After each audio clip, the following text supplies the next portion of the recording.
ex-wife of Eddie Murphy. Yeah, Nicole Murphy. Yummy, yummy at any age. I don't know what she's doing or what she's eating, but that's what women should be doing right now. Just yummy. Then you had the ex-wife of Prince, Maite. And she's a little in the head. Yeah, she got some issues there. But, I mean, she was the ex-wife of Prince, so you put her on the show. And then you had the ex-wife of Jose Canseco. And then you had the ex-wife of R. Kelly, who was a dancer, by the way. Yum, yummy. Yum, yummy. Listen, I'll post a link and let you check it out for yourself. Yum, yummy. She's like 47 years old. And she's moving like and got the body of these women who are much younger, at least 20 years younger than her. Brett writes, yes, sir, very huge. Fisher versus University of Texas. This case has been fought for at least the past decade. Affirmative action has been fought against and losing due to what conservative calls quotas. There is no such thing as reverse racism.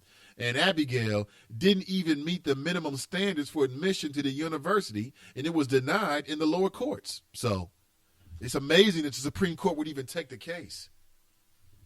So she didn't meet the minimum standards, and then she wants to blank black people for her failures. What kind of ish is that? So you don't make it into the University of Texas, and that's black folks' fault. Now you want to go against affirmative action. That's a very sour attitude right there. It's a very sour attitude. You didn't make it. Move on. I think affirmative action is useful. It still does have a role. There's nothing evil about it. For hundreds of years, white folks had affirmative action for themselves. It was called white skin privilege. So it's going to take something as equally as, if you want to call it bias, or I would say blatantly, okay, intentional in who is trying to help. His help. Like racism, white racism, that was blatantly intentional to help white people. It was blatantly intentional to try to retard the growth of black people, the descendants of African slaves. That means that if you're going to reverse it, you got to be as equally as blatantly intentional in trying to help those individuals. Period. Simple as that. Some people they get all upset about it. It ain't fair.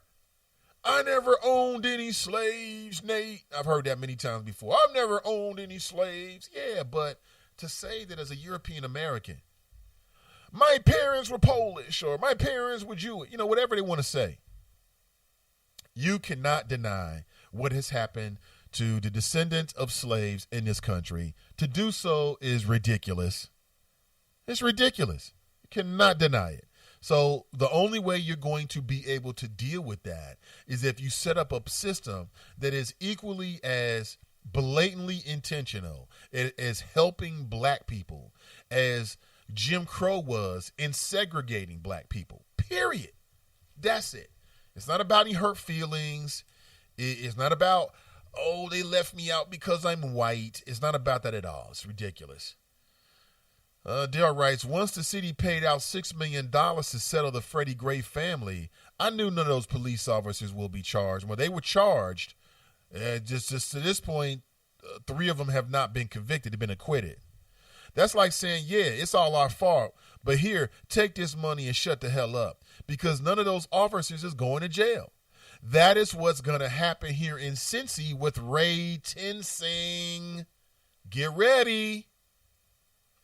Ray Tensing here in the city of Cincinnati. For folks who are listening outside of the 513 area code, Ray Tensing is a former UC police officer. That's University of Cincinnati. That's right. And it looks like after doing an analysis of his traffic stops, it looks like he was pinpointing black people. Like his job was to police the University of Cincinnati and maybe a block or so around. Again, I don't really have the specifics. But there's a lot of evidence that he had been stopping primarily African-American motorists, so black while driving, and he was harassing them.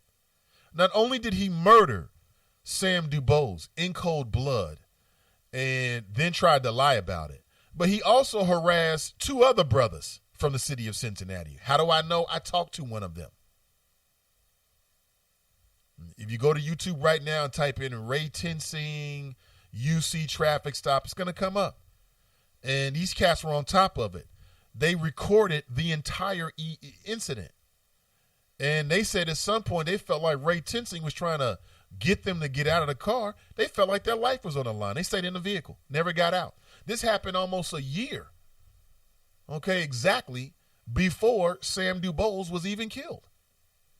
So if somebody had paid attention and watched that video and taken it seriously, Santa Ono, former UC president, who everybody's saying did a great job, well, I don't know. I haven't talked with my good friends from some of the student organizations up there.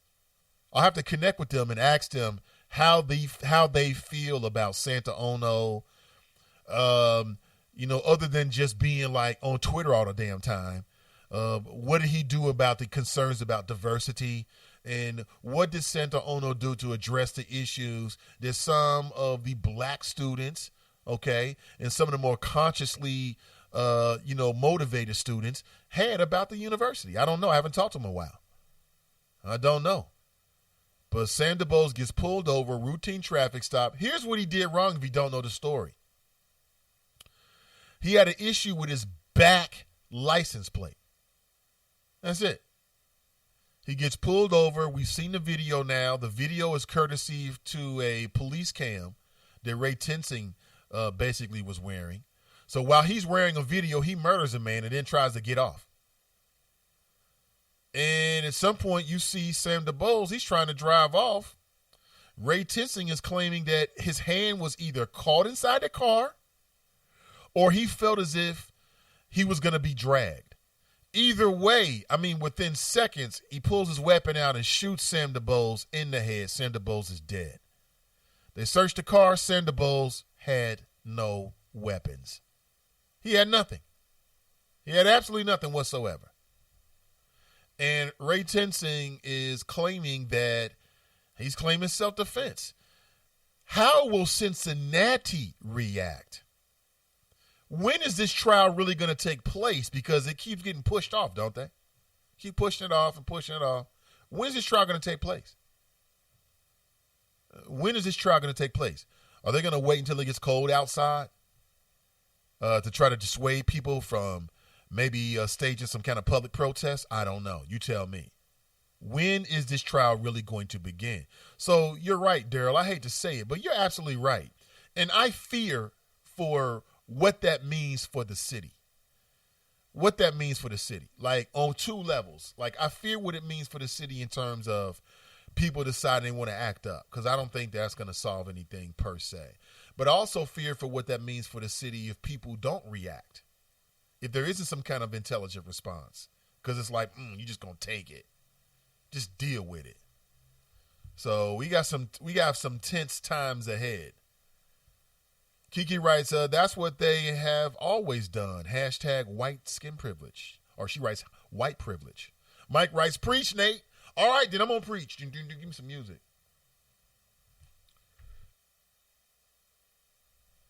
Ms. D writes, if Justice Scalia was alive, Becky with the bad grades probably would have won. So funny at Omar. Right. Ms. D, you're absolutely right. If Scalia were alive, more than likely, there's a good chance that Becky with the bad grades would have won. You're right about that. Absolutely. That just goes to show you just how important each and every member of the Supreme Court is. Each and every member. Every time the U.S. president has an example or has an opportunity to put someone on the Supreme Court, it should be big news. And that's why who is the president, who is in an office, is very important. Rhonda writes, they may not have owned slaves, but they benefit and still benefiting from slavery. Absolutely. Edward writes, Nate, I nominate myself as the Gilligan of the night. Had to watch all 3 episodes of Greenleaf with my lady friend just to get the nana. Yes, I got lucky, but I feel Gilliganish watching the show. Shaking my head. Well, I'll take a self-nomination. Just sit right back and you'll hear. What the hell is Greenleaf? What is that? Is that a television show? I'm sorry, I'm not hip. Angela writes, they are going to wait to start the Tensing trial in hopes that tension will calm down. Yeah, maybe like the wintertime when it's very, very frigid outside. Nobody wants to stand outside in the cold in March. Oh, now you're really trying to challenge our convictions, huh? You want us to march in the winter? Crystal writes, Ray Tinson's got to be convicted. I don't want to hear no other words. Santa Ono was a punk who chose the politically correct words and actions that pacified the situation. You see what he did. Got the hell out of here before another UC cop did something else. Hashtag foolishness. Hashtag sick of it. I'm with you. I think Ray Tinsing needs to go to jail to set an example for the other UC officers and then other officers in general.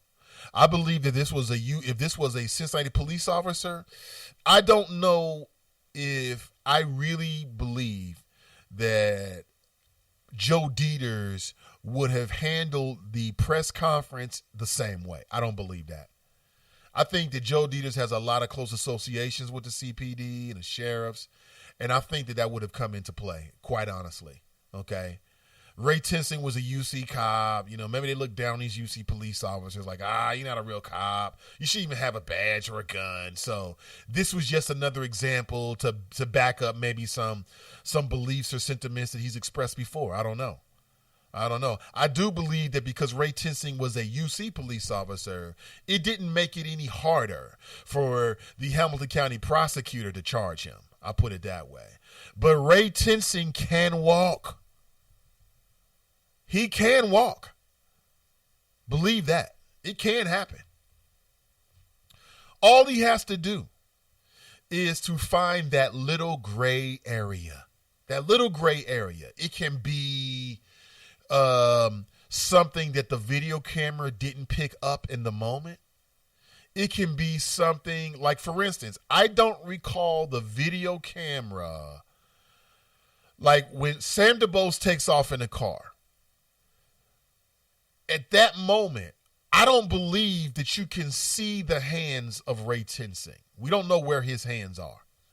If he claims that even for a second, his hand was caught in the car, or perhaps he can claim he looked inside the car, and in that moment, he can see that Sam DuBose basically had pushed his right foot all the way down, and he thought he was going to take off at a high rate of speed. And in the moment, all he could think about was that he wanted the vehicle to stop, and he felt like his life passed before his eyes, the face of his baby girl, and he can walk. He can walk with the right judge and or the right jury. He can walk. You get a jury member who's sick to death of all this damn Black Lives Matter stuff. This damn Obama and Oprah and LeBron James is the king. What do these black people want more? You got it all, and you got affirmative action. If you get somebody who's harboring ideas like that, somebody smart enough to understand that when they're asked questions about their bias, that you act like you don't have a bias. I recently was talking with a gentleman who is in charge of all of the public defenders, brother, by the way. And he was part of a panel discussion that I was moderating. And he said, it amazes him and disappoints him when he goes down to do the jury, right, to either be a part of it or he's in the courtroom and they're doing jury selection. And they get a brother who stands up and he says, I don't like the police, I don't trust the police, and I can't be on this jury because of it, right? And he's like, damn, bro, now you off the jury. So now you can't have any impact. You can't have any impact. I think there's people that go down there and they maybe have a bias about Black Lives Matter or the president or police or whatever, and they keep their mouths closed because they want to be a part of the jury. They want to affect the overall outcome. And when dude told me that, I'm like, really? People go down there and wild out like that? Yeah. So he had a couple brothers came down there. They're about to be selected for the jury. They asked them a question about the police. I don't trust the police. I don't trust them damn pigs. Right? Well, guess what? Thank you for your time. Bye. You can't even be on the jury. Craig writes, Ray Tinsing is gonna walk. They don't arrest former police slave chasers. They had badges for slave catchers. The GOP will never relinquish their power, which pertains to automatic weapons, because of the money and because they're buying up all the guns because the parents